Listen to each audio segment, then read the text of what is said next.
Buenas, hoy vamos a hablar de la batuta, la herramienta que usan los directores y que muchos se preguntan de qué está hecha, qué objetivo tiene, etc. Los directores usamos las batutas como un amplificador del movimiento. Esa es simple y llanamente la función de la batuta, amplificar el movimiento de la mano. Porque bueno, si yo hago aquí este movimiento con la muñeca simplemente o con mis manos, si yo tengo la batuta, ese movimiento se amplifica mucho más y es posible que aquellos músicos que estén más alejados del director de la orquesta, o en ocasiones también en el foso de la ópera, en el foso de los teatros donde la iluminación no es óptima, aquellos músicos, como esa batuta está amplificando el movimiento, repito, los músicos más alejados del director tienen la posibilidad de poder seguir los movimientos del mismo. Entonces, básicamente esa es la función de la batuta, un amplificador del movimiento del director. Las batutas están hechas, bueno, de varios materiales. Se pueden encontrar batutas muy elegantes, hechas de marfil, ya no se usan realmente y gracias a Dios dejaron de usar el colmillo de los elefantes. Pero en el siglo XIX, a principios del siglo XX, habían batutas hechas de marfil, de madera, de fibra de vidrio, de fiberglass, pero la batuta estándar, la que más usa, la que usamos nosotros los directores, es hecha de madera. Lo que puede cambiar en la batuta es el tamaño de la misma. Hay de diferentes tamaños, más grandes hasta más pequeñas. Como el objetivo de la batuta es amplificar el movimiento, los directores usamos el tamaño de la batuta de acuerdo al tamaño de la orquesta, es decir, el tamaño de la amplificación del movimiento que necesitamos mostrar. Si la orquesta es muy grande, o el espacio que hay que cubrir es muy grande, o quizás haya coro, los directores tienden a usar batutas un poco más largas para que cuando el movimiento se amplifique, este sea mucho mayor.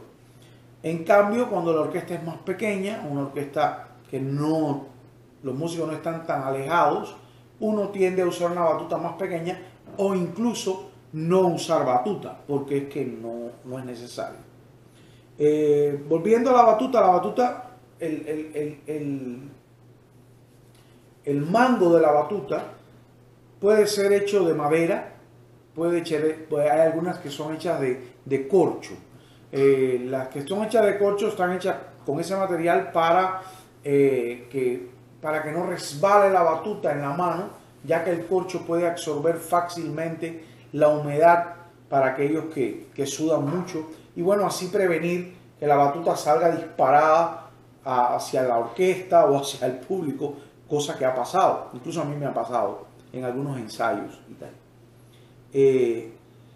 Pero bueno, ¿cómo llegó la batuta a ser una herramienta del director de la orquesta? Es muy interesante, porque al principio ni siquiera había el director de orquesta como lo conocemos hoy, que se para frente a la orquesta a dirigir, ¿no?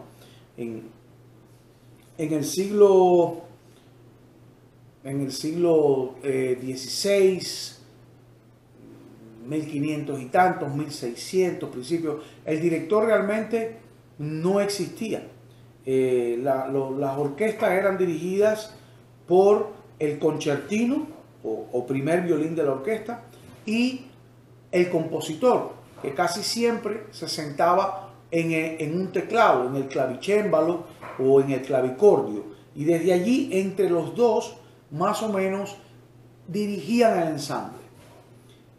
Es notorio que en esa época, y está referido incluso Rousseau, el enciclopedista, hace todo un escrito en la enciclopedia sobre la manera de dirigir en Francia, que él lo consideraba que era algo bárbaro, porque era ruidoso. Los directores, este compositor desde el clavicémbalo o el concertino, usaban dar golpes con un rollo de papel, que podía ser un pedazo de la partitura, un pedazo de la música, y daban golpes, pam, pam, pam, para que los músicos pudieran seguir el ritmo de la música, el tiempo de la música.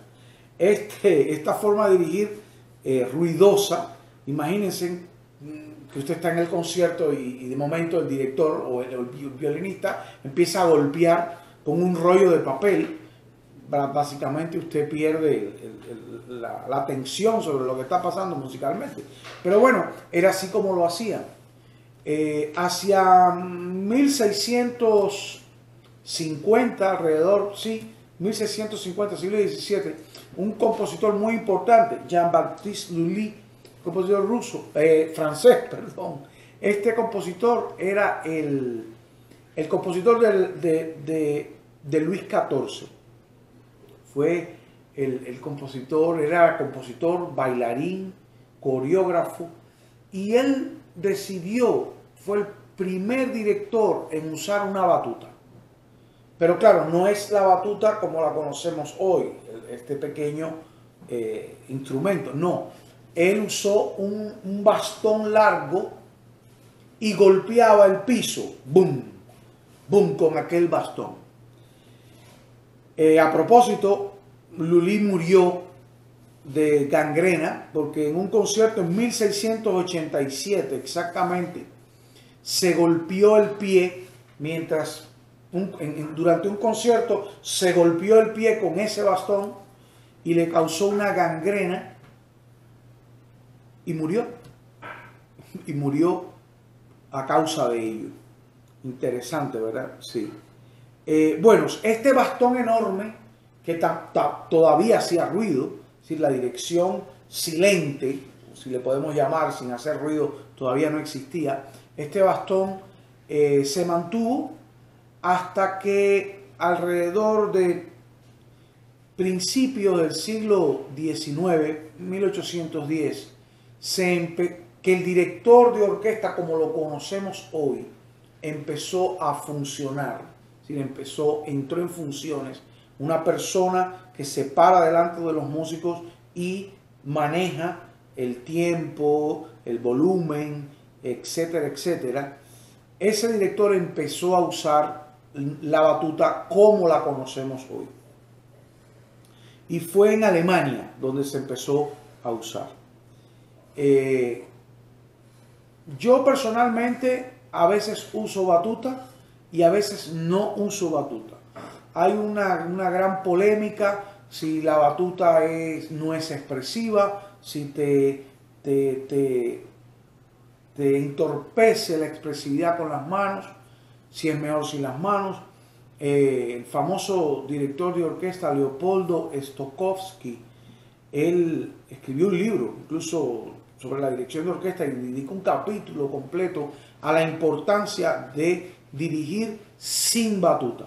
Para él la expresividad de las manos eran muy importantes, eran básicas en la dirección de la orquesta, y la batuta para él era algo que realmente te cohibía de poder expresar con gestos todo lo que querías, ¿no? Esa es la opinión de Stokowski. La mía, salvando las diferencias entre Stokowski y yo, es que él tiene razón. A veces mucho más efectivo y mucho más expresivo dirigir sin batuta. Te permite usar esta mano de una manera más libremente, pero en ocasiones es necesario la batuta porque los propios músicos de la orquesta a veces se quejan de que no te ven bien, que no te ven bien las marcas. Entonces la batuta ayuda mucho en ese sentido. Yo no uso batuta cuando dirijo orquestas de cuerdas, por ejemplo, cuando dirijo orquestas muy pequeñas, porque no lo necesito, no me hace falta, no tengo que amplificar ningún movimiento. Ya a no ser, repito, que algún músico me lo pida expresamente, por favor, maestro, puede usar una batuta. Pero si no tengo ese pedido, prefiero hacerlo con las manos. Dato curioso, por ejemplo, hay un director ruso, Valery Gergiev, muy famoso, que lo que usa por batuta son esos palitos que venden en el mercado para asar, ¿saben? Para poner en el asador. Son unos palitos donde pones, por ejemplo, los pedazos de carne y los vegetales. Bueno, esos pedazos, esos palitos así que tienen una punta afilada, es lo que él usa para dirigir. Es simpático porque, bueno, tú vas al mercado y por 10 pesos te venden un mazo de esos palitos y, bueno, tienes batuta para mucho tiempo. En general, una batuta no es muy cara. Una batuta realmente no es una herramienta cara. Claro, si quieres a lo mejor hacer una batuta especial y mandarla a hacer con incrustaciones de marfil y tal, bueno, sí, y diamantes y tal cosa. Pero una batuta estándar, normal, como la que usamos hoy los directores, es muy barato, muy barato. Nada, eso era lo que quería compartirles. Espero que hayan aprendido algo de la batuta. Si tienen alguna duda, algún comentario, déjenmelo saber, por favor, y yo con mucho gusto les responderé cualquier duda. Gracias y hasta la próxima.